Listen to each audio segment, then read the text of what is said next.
आपका स्वागत है। आप सभी लोगों ने रक्षाबंधन अच्छे से एंजॉय किया होगा और ये रक्षाबंधन भाई बहन का पवित्र प्यार का त्यौहार है। तो अब चलो अब पढ़ाई पे हम ध्यान दें, सेशन को स्टार्ट करें। मैं शिवम राठौर आज आपको द्विघात समीकरण क्वाड्रेटिक 4.7 के हमारे 8 क्वेश्चन कंप्लीट हो गए थे। अब हम इसके बाद 9 क्वेश्चन से फिर से स्टार्ट करेंगे। तो चलिए 9th क्वेश्चन पे चलते हैं। तो क्वेश्चन पे चले। 9वां क्वेश्चन है, एक आयताकार खेत का विकर्ण उसकी छोटी भुजा से 60 मीटर अधिक लंबा है। यहाँ अधिक 2 बार लग गया है, अधिक लंबा है।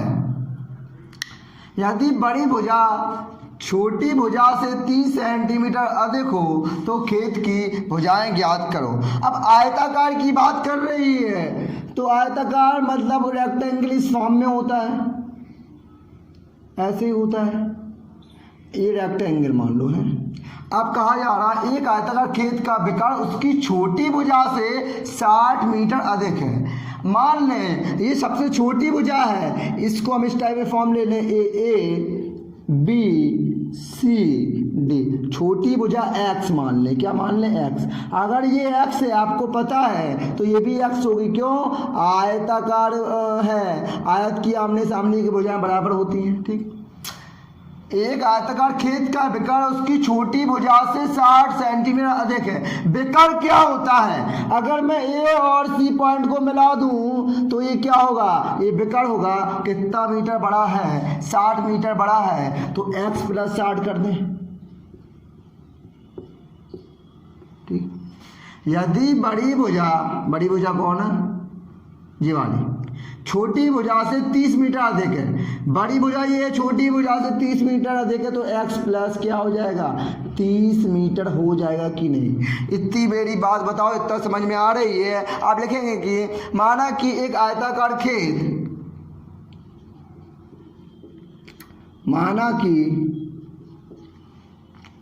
माना कि हम छोटा छोटा लिखें। देखो, माना कि आयताकार खेत कौन कौन है, ए बी सी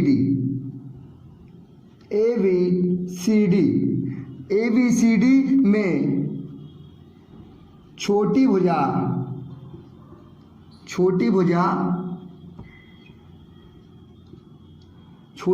कौन, बी सी बराबर क्या है, एक्स। ये एक्स मानिए हमने, छोटी भुजा बी सी क्या मान ली, एक्स।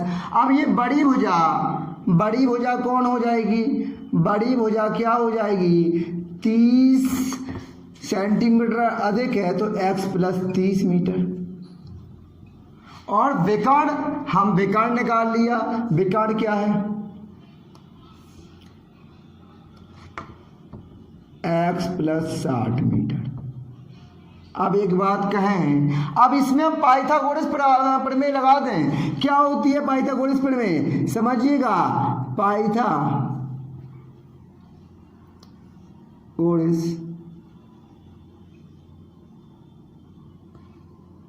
प्रमेय से, पाइथागोरस प्रमेय क्या कहती है कि कर्ण का स्क्वायर होता है वो लंब के स्क्वायर और आधार के स्क्वायर के क्या होता है, बराबर होता है।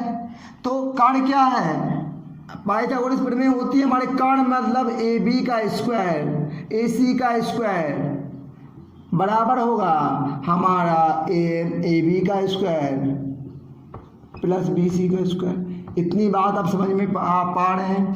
ए सी, इतना यहाँ तक आपको क्लियर है। ए सी का है x + 60, ए बी कितना है, ए बी हमारा है x + 30, बी सी कितना है x²। अब इसको हम तोड़ लें, a + b का होल स्क्वायर, x का मतलब x², a² b² 60 का 3600 हो जाएगा, +2ab तो 60 120x बराबर हो गया। अब a² + b² 30 का 900 प्लस के 2ab 60x प्लस के एक्स स्क्वायर हो गया। अब एक एक्स स्क्वायर से एक square x square cancel out हो गया। अब समझिएगा कि ये एक्स स्क्वायर रखा हमने, ठीक है, प्लस 60x रखा, ठीक, ये वाले सब टर्म्स हम इस साइड लेके आएंगे, काय के हो जाएंगे, माइनस के हो जाएंगे, माइनस के 120x, ठीक है, और माइनस के 3600 प्लस 900 बराबर 0। इतनी बात मेरी समझ पाया। अब एक्स स्क्वायर माइनस 60x और माइनस के 3600 में 900 जाएगा, देखो तो क्या आ जाएगा, 2700 आ जाएगा। ये हमारी इक्वेशन बन गई, ये हमारी इक्वेशन बन गई। अब क्या करेंगे, अब इसकी तुलना हम किससे करा दें, इसकी समीकरण हम करके आज सॉल्व आए हैं, a x square plus b x plus c बराबर 0 से क्या कर दें, तुलना करने पर अगर तुलना की है तो ए का मान क्या आया, ए आ गया, बी का मान -60 आ गया, और सी का मान क्या आ जाएगा, सी का मान हमारा -2700 आ गया। अब क्या लगाए, अब हम द्विघाती सूत्र लगा दें, द्विघाती सूत्र इरेज कर दें।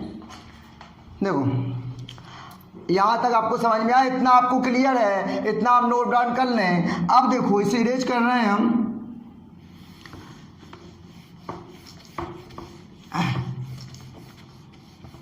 देखो अब हम द्विघाती सूत्र लगा दें। होता क्या है द्विघाती सूत्र, हमने कहा सीधाचार वाला फॉर्मूला आपको आना चाहिए। जब बड़ी बड़ी इक्वेशन बन जाए तो सीधाचार फॉर्मूला लगाएं आप, -b plus minus root B square -4ac upon 2a, ठीक है।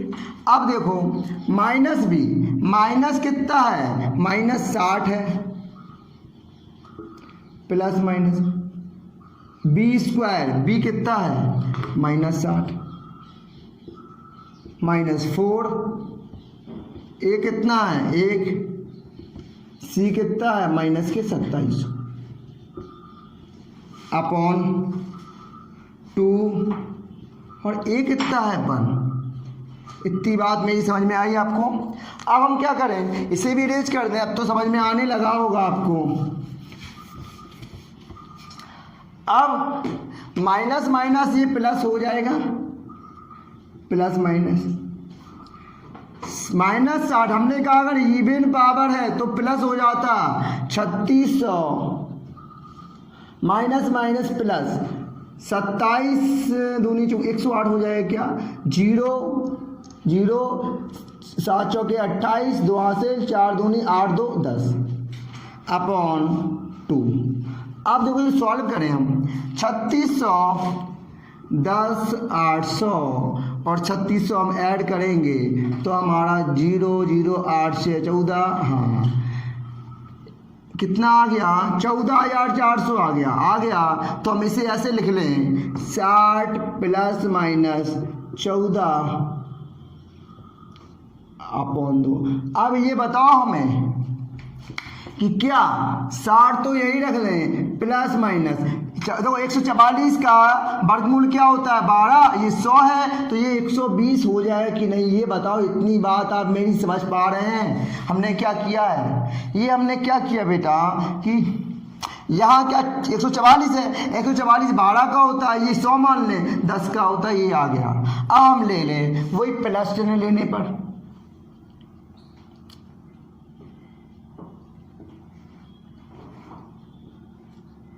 प्लस चिन्ह लें तो क्या हो जाएगा देखो, तो x बराबर 60 प्लस 120/2, तो कितना आ गया 60 प्लस 120 180/2 मतलब 90 आ गया, 90 मीटर। अब माइनस चिन्ह लेने पर माइनस चलने x बराबर क्या 60 माइनस 120/2 तो हो जाएगा -60/2 मतलब -30। ये -30 मीटर क्या हो जाएगी, क्योंकि माइनस में नहीं होगा, अमान्य हो जाएगा ये। तो कौन सा हमारा होगा +90। अब इसका मतलब समझ पा रहे हैं, x की वैल्यू हमारी क्या आ गई, x की वैल्यू हमारी 90 आ गई। 90 आई तो इसका मतलब ये वाली हमारा आ गई 90 मीटर। कितना 90 मीटर। अगर ये 90 है तो ये कितनी आ गई 120 मीटर। और निकालनी क्या थी, तो खेत की भुजाएं ज्ञात करनी थी। तो कहेंगे खेत की बड़ी भुजा हो जाएगी, देखो लिख देंगे छोटी भुजा होगी हमारी कितने की 90 की, और बड़ी भुजा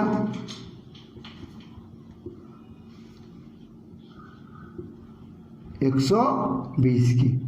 यही हमारे क्या हो गया, आंसर हो गया।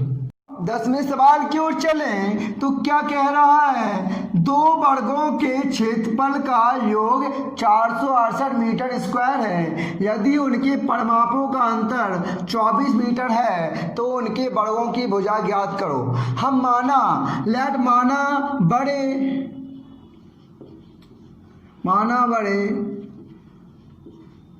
वर्ग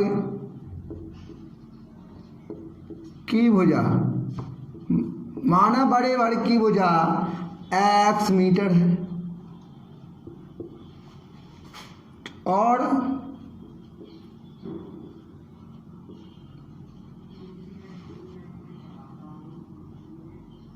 छोटे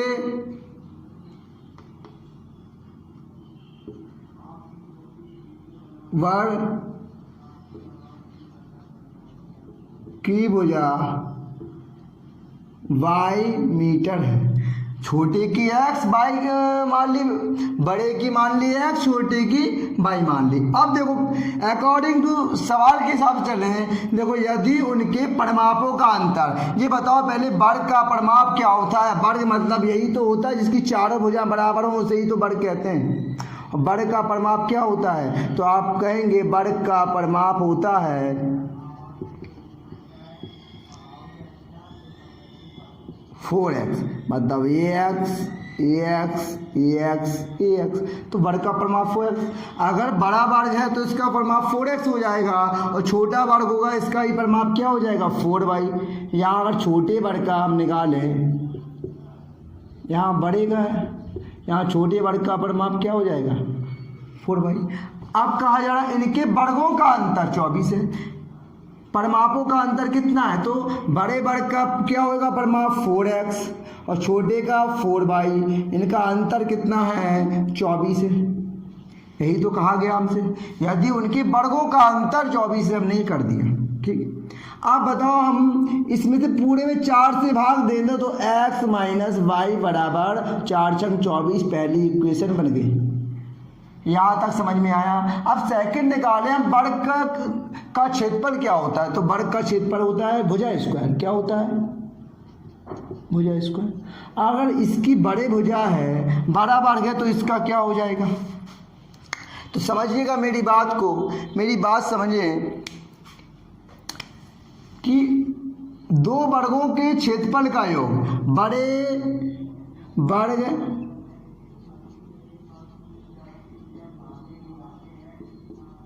का क्षेत्रफल क्या हो जाएगा एक्स स्क्वायर। और अगर छोटे वर्ग का क्षेत्रफल निकालें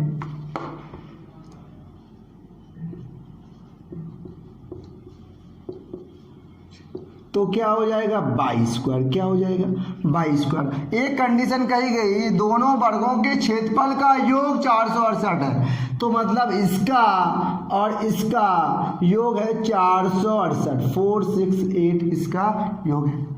अब ये है हमारा, यहाँ एक बात ध्यान दीजिएगा, हम इससे x की वैल्यू निकाल लें तो कह सकते हैं 6 इस साइड जाएगा प्लस y हो जाएगा। बताओ, तो हम x बराबर 6 + y यहाँ रख दें, 6 प्लस वाई का whole square plus Y square बराबर 468। ये इक्वेशन बन गई। अब ये फॉर्मूला बन रहा है हमारा A square plus B square का, एक स्क्वायर मतलब 6 का स्क्वायर 36, बाई का बाई स्क्वायर प्लस 2ab मतलब 6 दूनी 12 बाई, ठीक है, plus Y square equal to 468। अब ये बताओ मैं कि बाई स्क्वायर और Y square 2 Y square plus 12 Y plus के 36, ये वाला इस साइड आएगा तो 468 हो जाएगा बराबर 0। अब 2y स्क्वायर प्लस के 12y, अब 468 में हम 36 घटाएंगे, 8 में से 6 जाएगा, माइनस का आएगा क्योंकि माइनस की संख्या बड़ी है बेटा। 8 में 6 जाएगा 2, 6 में 3 जाएगा 3, 432 इक्वल टू 0। अब 2 से पूरे में भाग दे दें तो बाई स्क्वायर प्लस के 6 बाई माइनस के 2 दूनी 4, 216 आ जाएगा। अब हमें 216 के ऐसे फैक्टर करने हैं कि 6 आ जाए। अब यहाँ कर रहे हैं हम, समझिएगा।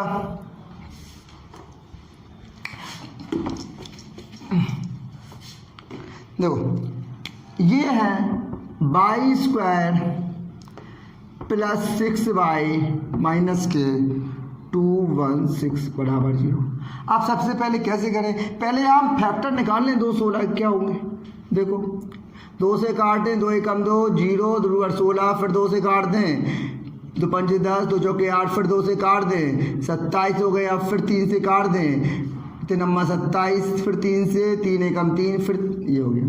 अब देखो, अब 3 तिरका 9, 9 दूनी 18 और 3 दूनी 6, 6 दूनी 12।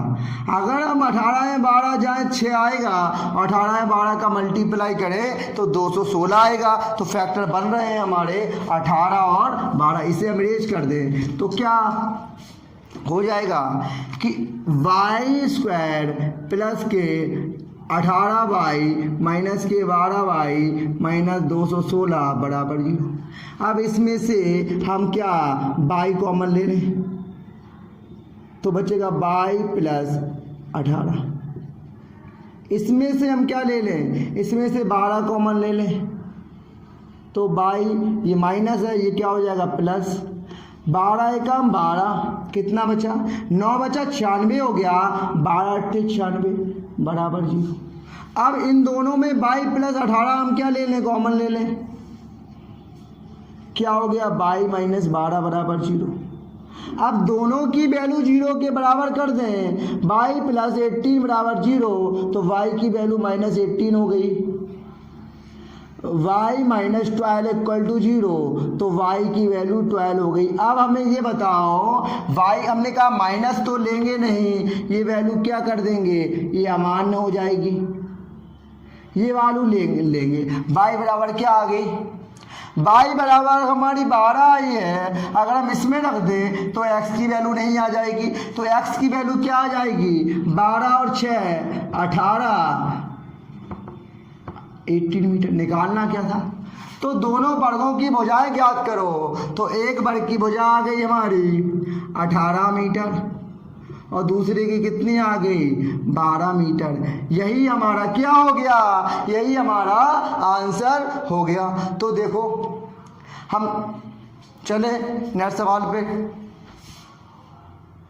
अब हम 11वें सवाल की ओर चलें तो क्या है कि क्या एक ऐसी आम की बगिया बनाना संभव है, क्या पॉसिबल है जिसकी लंबाई चौड़ाई से दुगनी हो और उसका क्षेत्रफल 800 मीटर हो। यदि है तो उसकी लंबाई व चौड़ाई ज्ञात करो। देखो हमें क्या करें, मान लें वो लंबाई है चौड़ाई की दुगनी है, तो हम अगर चौड़ाई पता कर लें तो लंबाई पता पड़ जाएगी। तो लिखेंगे हम कि माना कि आयताकार आम की बगिया की चौड़ाई, माना कि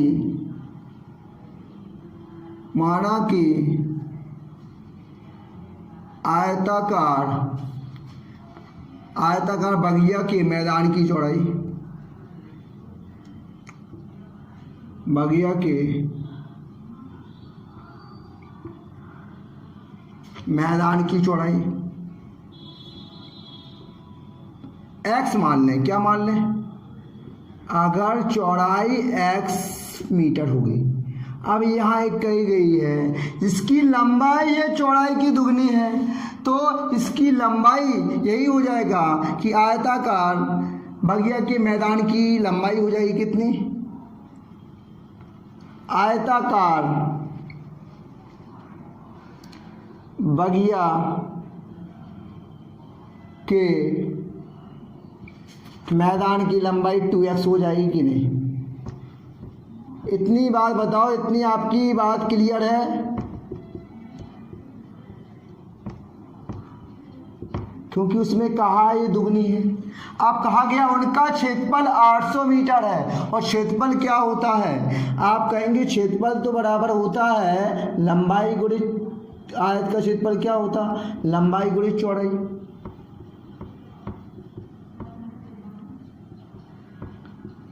आप क्षेत्रफल की जगह क्षेत्रफल रख दें। क्षेत्रफल कितना है? 800, और लंबाई कितनी है? 2x, और चौड़ाई कितनी है? x। अब 800 हो गया और ये मल्टीप्लाई करेंगे 2x स्क्वायर हो गया, 2 से कट करेंगे कितना हो गया? 400।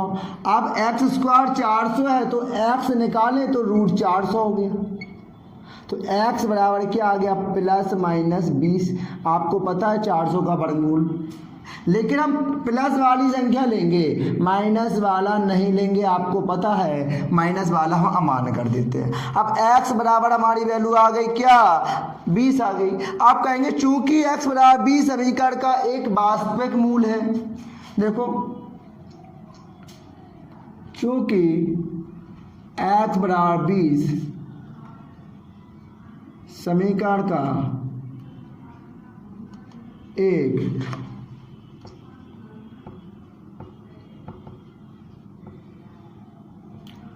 वास्तविक मूल है। अगर वास्तविक मूल है तो x बराबर 20 आई है, तो इसकी लंबाई और चौड़ाई क्या हो जाएगी? तो इसकी लंबाई हो जाएगी आपकी 20 दूनी 40 मीटर, इसी में रख दें, और चौड़ाई कितनी हो जाएगी? 20 मीटर। और निकालनी क्या थी? हमें यही तो निकालनी थी, तो एक 20 हो जाएगी, एक 40 हो जाएगी। लिख देंगे आयताकार मैदान की लंबाई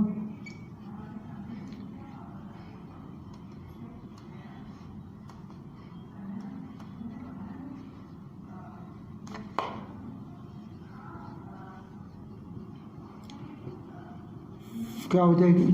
2 है तो लंबाई कितनी हो गई हमारी? 40 मीटर, और हमें चौड़ाई निकालनी है, तो हम लिख दें आयताकार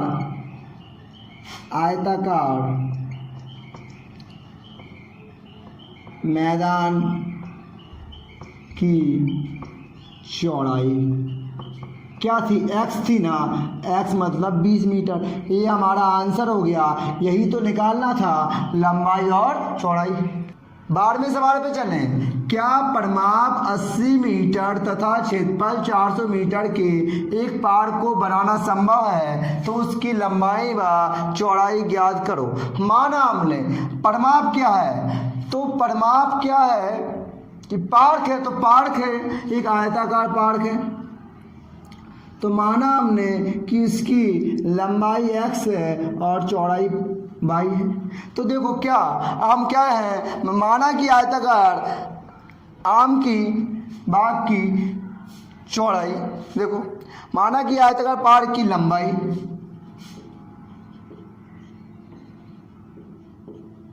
माना कि आयताकार भाग की लंबाई कितनी है मानी? x metre. अगर लंबाई x है और मान लें आयताकार भाग की चौड़ाई,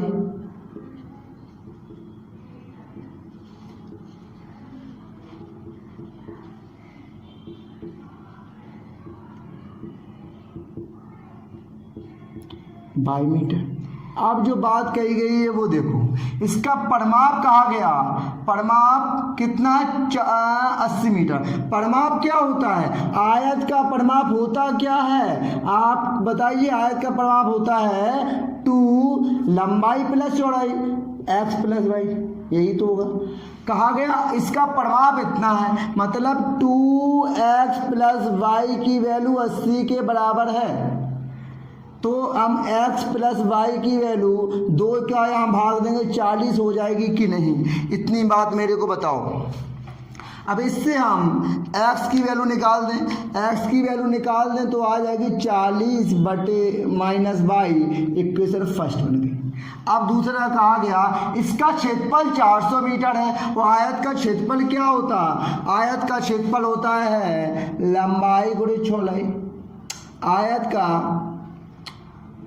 क्षेत्रफल इक्वल टू लंबाई गुणे चौड़ाई, और लंबाई हमारी यहाँ कितनी दी गई है, लंबाई x है, चौड़ाई y है, और क्षेत्रफल दिया गया 400 बराबर x इंटू वाई। अब देखो दो वेरिएबल है, इसको हम एक वेरिएबल में चेंज कर लें। x की वैल्यू यहाँ से 40 माइनस वाई रख दे बेटा, कितना 40 माइनस वाई, और ये वाई हमें दिया गया है। अब देखो 400 बराबर बाई का करेंगे तो 40 बाई माइनस के पाई स्क्वायर हो गया। इतनी बात समझो। अब देखो ये 400 इस साइड जाएगा तो काय का हो जाएगा, माइनस का हो जाएगा, तो क्या बचेगा, देखो 40 बाई माइनस के बाई स्क्वायर माइनस के 400 बराबर 0।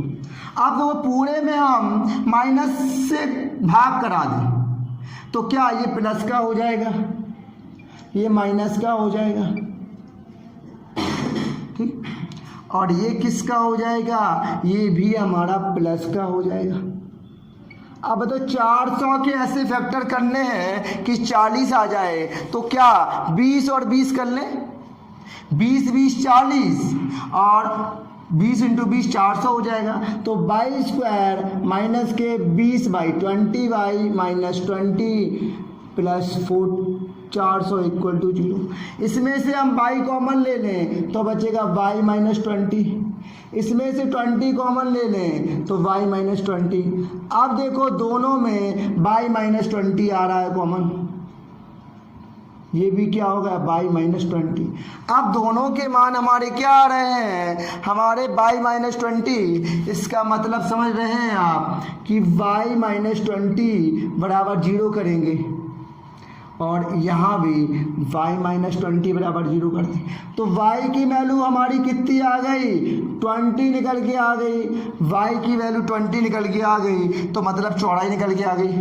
अब जो y की वैल्यू 20 आई है हम यहाँ रख दें, x बराबर आ जाएगा कि नहीं, हमारा 40 में से 20 जाएगा तो x बराबर 20 आ गया। x की वैल्यू और y की वैल्यू आ गई तो लंबाई हमारी कितनी आ गई, 20 मीटर, और चौड़ाई कितनी आ गई, 20 मीटर। यही निकालनी थी लंबाई और चौड़ाई। हाँ कहेंगे इसका बनाना संभव है, अगर वैल्यू हमारी फ्रिक्शन या बटे में आ रही होती तो इससे बनाना संभव नहीं हो पाता। अब हम 13वें सवाल की ओर चलें तो ये क्या कह रहा है कि 3 वर्ष पूर्व रहमान की आयु का व्यतक्रम, व्यतक्रम मतलब समझते हैं आप लोग, व्यतक्रम मतलब होता है उल्टा, रेसिप्रोकल, और अब से 5 वर्ष पश्चात आयु के व्यतक्रम का योग 1/3 है, उसकी वर्तमान आयु ज्ञात करो। हम माने कि माना रहमान की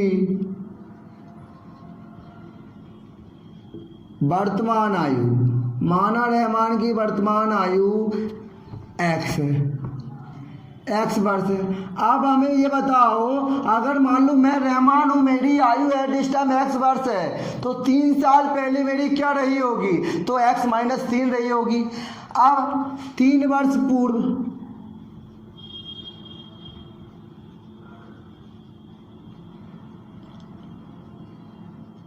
रहमान की आयु, तो हम ये कह सकते हैं x माइनस 3 वर्ष। अब एक बात और कही, अब से 5 वर्ष पश्चात, पहले ये हम व्यतिक्रम वाला नहीं कर रहे हैं, अब से 5 साल बाद, आज मैं x साल का हूँ, 5 साल बाद क्या x + 5 का हो जाऊंगा। तो 5 वर्ष बाद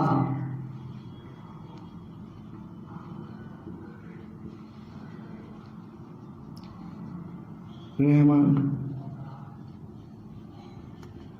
की आयु क्या आ गया x + 5 वर्ष। अब सवाल क्यों चले, कहा जा रहा 3 वर्ष पूर्व रहमान की आयु का व्यतिक्रम, 3 वर्ष पूर्व रहमान की आयु ये है, इसका व्यतिक्रम मतलब इसका उल्टा मतलब व्यतिक्रम रेसिप्रोकल 1/x-3। और अब से 5 वर्ष पश्चात की आयु का व्यतिक्रम ये है, अब से 5 वर्ष की आयु का है, इसका व्यतिक्रम निकालें क्या हो जाएगा, इसका व्यतिक्रम 1/5 हो जाएगा x + 5 का योग 1/3 है। इस इक्वेशन को सॉल्व करनी है। तो देखो हम x + 5, x - 3 और x + 5 हम क्या ले लें, एलसीएम ले लें। x - 3 से x - 3 कट जाए, क्या बचेगा x + 5 प्लस x + 5 से x + 5 कट जाएगा, क्या बचेगा x - 3 बराबर 1/3। अब देखो x और x 2x, 5 में 3 जाएगा -2 अपॉन इनका मल्टीप्लाई करें, x का x में करेंगे x², अब x का 5 में करेंगे 5x, अब -3 का x में करेंगे -3x और -3 का 5 में करेंगे तो -15 हो जाएगा = 1/3। इतनी बात मेरी समझ में आई। अब हम इसका क्रॉस मल्टीप्लाई करा दें तो 3 दूनी 6x -6 बराबर 1 का किसी में कराया जाता है वही आता है, ये हो क्या गया x² प्लस के 5x माइनस के 3x, हाँ ठीक है -15 ठीक है। अब x² देखो यहाँ 1 का कराएंगे वही आएगा, 5x में 3x जाएंगे तो कितने प्लस के 2x आ जाएंगे -15। अब ये वाले टर्म मैं इस साइड लेके आऊँगा तो क्या हो जाएगा, जो प्लस का है वो माइनस का हो जाएगा और जो माइनस का है वो प्लस का, ये प्लस का है तो माइनस और ये प्लस बराबर 0। अब हम सॉल्व करें। अब यहाँ देखें x² यही रहा, ये कितना है 2x है, ये कितना है 6x, 2x में 6x जाएंगे -4x ठीक।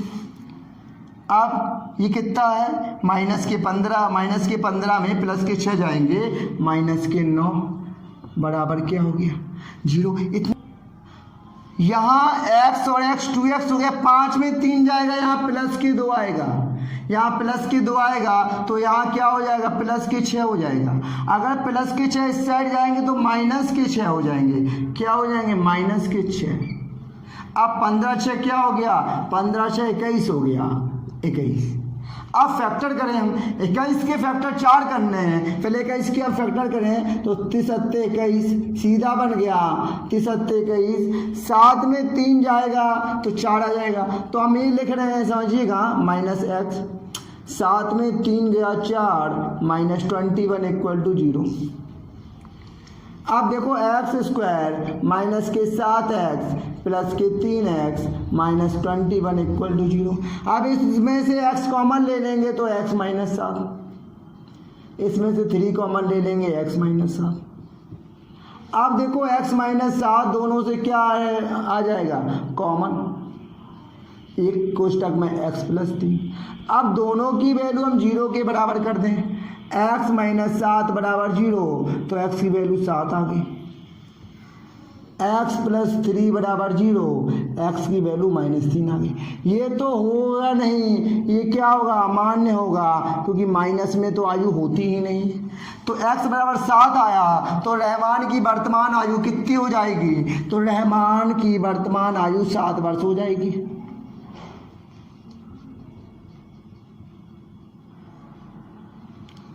आयु 7 वर्ष, x माना था हमने।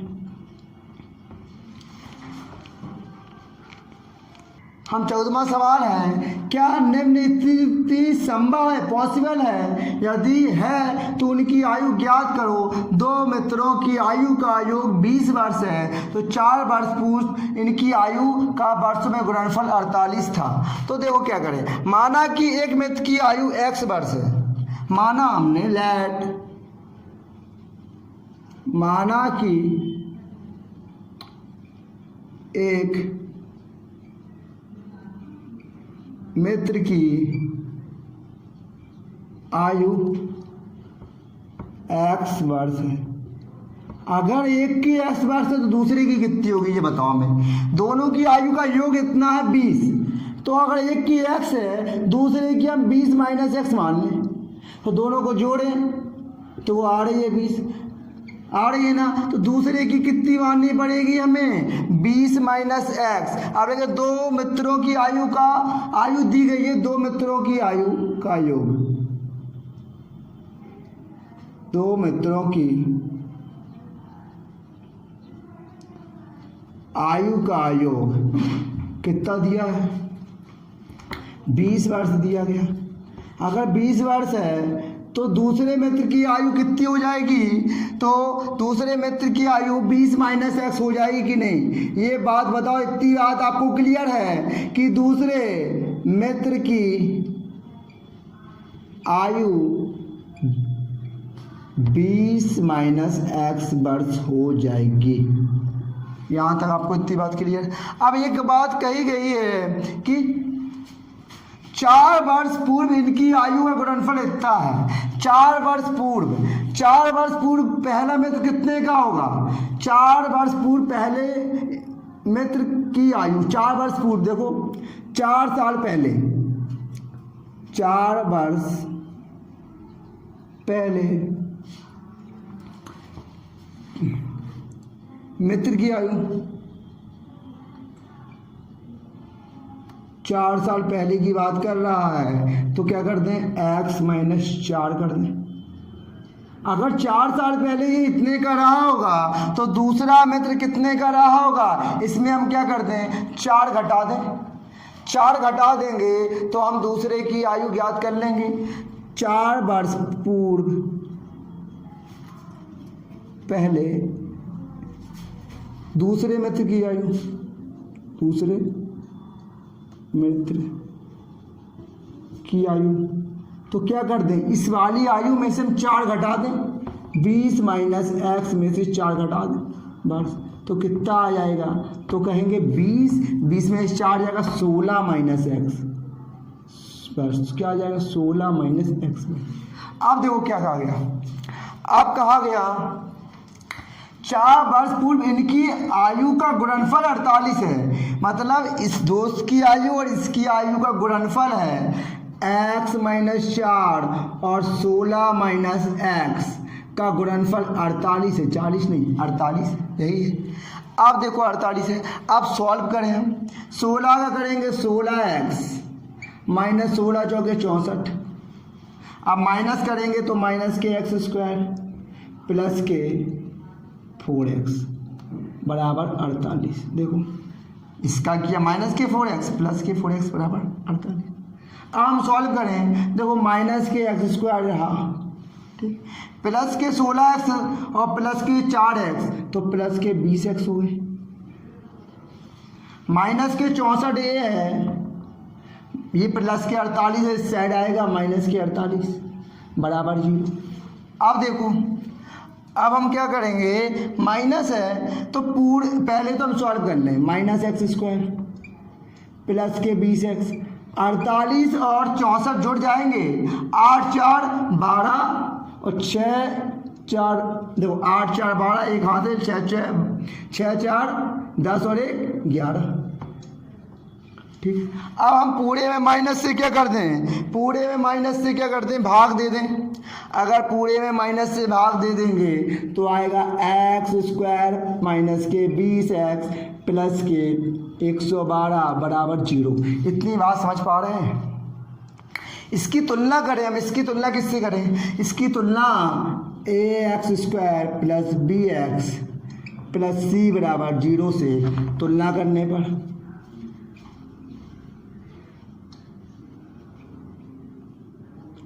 तुलना करेंगे तो ए की वैल्यू हमारी क्या आ जाएगी, 1 आ जाएगी, बी की वैल्यू -20 और सी की वैल्यू 112 बेटा, ये आ गई।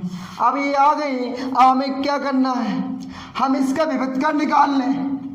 क्यों विविधकर किस लिए निकालना है, क्योंकि द्विघाती समीकरण लगाएंगे तो द्विघाती समीकरण में क्या होता है, x बराबर plus minus root B square minus 4ac। तो हम बी स्क्वायर माइनस 4ac पहले ही निकाल लें, बी स्क्वायर माइनस 4ac पहले ही निकाल लें, तो विविधकर क्या हो जाएगा,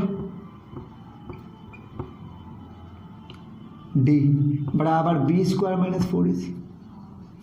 d तो यही रखा बी स्क्वायर, बी कितना है हमारा -20 -4, ए कितना है 1 और सी कितना है 112। डी बराबर -20, 20 का स्क्वायर 400 माइनस के 4 दूनी 8, 4 एकम 4, 4 एकम 4, डी बराबर हमारा -48 आ गया। आप बताओ जब माइनस आ गया तो क्या होगा, चूंकि डी का मान छोटा हो गया किससे, 0 से, डी का मान छोटा है 0 से, यह स्थिति संभव नहीं हो सकती। क्यों नहीं हो सकती समझिएगा, हम लिखेंगे यह स्थिति संभव नहीं है, संभव नहीं है। क्यों नहीं है, इसलिए नहीं है कि माइनस की संख्या आएगी, देखो क्योंकि फॉर्मूला होता है हमारा x बराबर -b plus minus B square minus 4ac upon 2a होता है। अब देखो x तो -b की वैल्यू तो रख देंगे हम यहाँ से, -20 प्लस 20 हो जाएगा, प्लस माइनस इसकी वैल्यू रूट -48 होगी। अब बताओ 2a की वैल्यू हम रख देंगे 1। अब ये बताओ -48 की वैल्यू निकाल पाना संभव है क्या, -48 का वर्गमूल निकाल पाना संभव है, नहीं है। इमेजिनरी पार्ट में आ जाता, आई में आएगा, इस कारण ये कहेंगे यह स्थिति क्या संभव नहीं है। यहीं तक आप लगाएंगे सवाल को, ये अब आंसर आपका हो गया। तो अब देखो आज की क्लास को हम यहीं तक रखते हैं। तो कैसी लगी आज की आपको क्लास, अगर आपको क्लास अच्छी लगी हो तो लाइक जरूर कीजिएगा और अपने दोस्तों तक ज़्यादा से ज़्यादा शेयर करें, और घर पर रहें, stay safe, stay home. Thank you, thanks for the class.